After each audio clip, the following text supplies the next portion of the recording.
They call them giant planets, 5 to 10 times larger in diameter than Earth, hundreds of times more massive.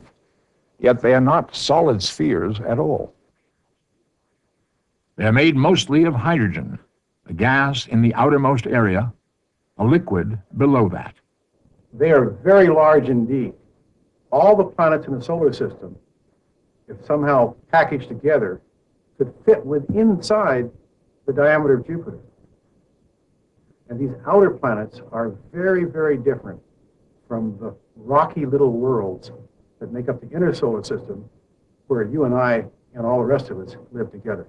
Jupiter, by far the biggest planet in our solar system, 11 times the diameter of Earth, and 100 times as massive.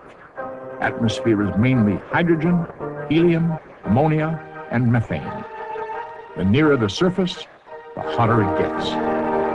So hot that Jupiter radiates about twice as much heat as it gets from the sun. Voyager pictures show gigantic storms, large enough, in some cases, to even engulf the Earth that were there. In fact, the most conspicuous spot on Jupiter, one that's been observed for over 300 years from Earth through telescopes, is a single hurricane-like giant storm called the Great Red Spot. The center is quiet, but the outer rim seizes the clouds in smaller storms, whips them around the edge of the spot. Winds whirling up to 225 miles an hour. A series of photographs of the Great Red Spot, taken through a blue filter, show the storm turning like a gigantic wheel, rotating every 6 days. The planet has 4 moons as large as our own. It's almost a miniature solar system.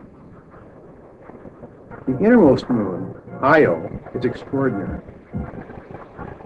One scientist described the surface as pepperoni pizza. Voyager found active volcanoes in Io, 9 of them as it passed by. In the distance, one erupts, spewing hot sulfur and gas 200 miles above the surface, falling back in a plume that spreads over a distance of 600 miles. These were the first active volcanoes ever seen beyond our home planet Earth. The outermost moons are icy and airless. Ganymede is the largest known moon in the solar system, as large as planet Mercury.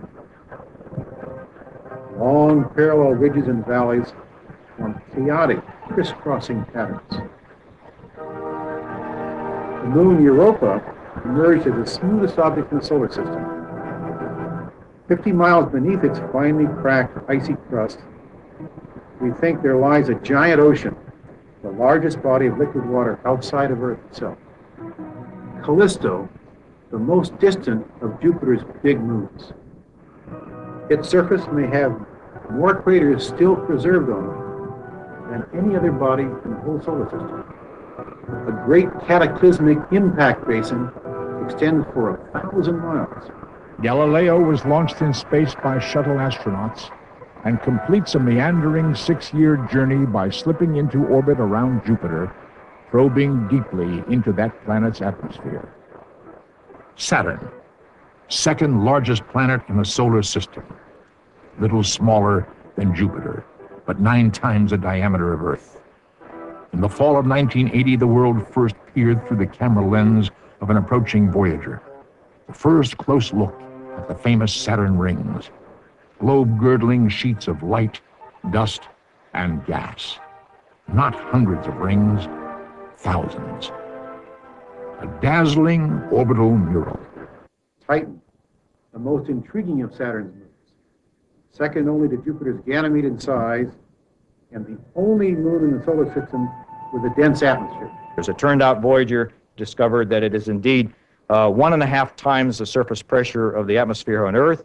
It's mainly nitrogen atmosphere, and the surface is completely shielded by a high-altitude haze, which is created by the action of sunlight, converting the methane, the few percent methane which is in that atmosphere, into complex organic materials. The whole chemistry can certainly be explored by the Cassini probe, which would be inserted into Titan's atmosphere after the turn of the century. Now, what's fascinating about that atmosphere for us is that it allows us to do a kind of cosmic time travel, as if we could go back in time and see what the Earth was like shortly after it formed, because Titan, being at such a low temperature, has preserved those original conditions. So the kinds of chemical reactions taking place in Titan's atmosphere today, we think, resemble the kinds of things that happened on the very early Earth, which ultimately led to the formation of life here. Uranus, 4 times the diameter of Earth, one of the most mysterious planets. Little known about it until a Voyager 2 flyby in 1986. Some describe Uranus as the emerald planet. Its green hue is a signature of the gas methane. Methane absorbs sunlight in the red wavelengths, and the other sunlight in blue and green and yellow is reflected back to us and blends to the green color we see. More than a dozen new moons and rings were discovered. The thin rings are composed of an extraordinarily black material. And some of those rings are not even as wide as a football. And yet they are very, very long as 100,000 miles. Of all of Uranus's moons, Miranda surpassed our wildest expectations. Using computers, scientists have transformed Voyager's pictures of Miranda into a spectacular flyover of that mysterious surface. Created from 9 images, it's a crazy quilt of faults, streaks, and canyons, indicating a long and complex geological history. Neptune is much like Uranus, even farther out. About the same size as Uranus. Not much known until Voyager 2 passed by in the summer of 1989. Scientists were pleasantly surprised by what they saw on the Big Blue Planet. Much of the interest focused on the gigantic hurricanes, this one as big as the Earth, moving through Neptune's atmosphere. The researchers learned that Neptune is the only planet where most of the winds go from east to west, the opposite direction from the planet's rotation. They also found that Neptune has 3 main rings, with a lot of dust and ice between them. Here is the sound of Neptune's dust particles striking the spacecraft. But on the day of closest approach, it was Neptune's biggest moon, Triton, that got most of the attention. Voyager revealed that Triton has a complex geology, huge ridges crisscrossing some parts. Other areas are covered with frozen lakes, this one marked with a crater caused by a meteor impact. The scientists believe that Triton itself was a meteor, captured by Neptune's gravity. Pluto. Its orbit marks the edge of our planetary system. Unlike the other giants far out, Pluto is not large, only 1/5 the diameter of Earth. We have never seen it clearly. The best we can say is, it's far, far away.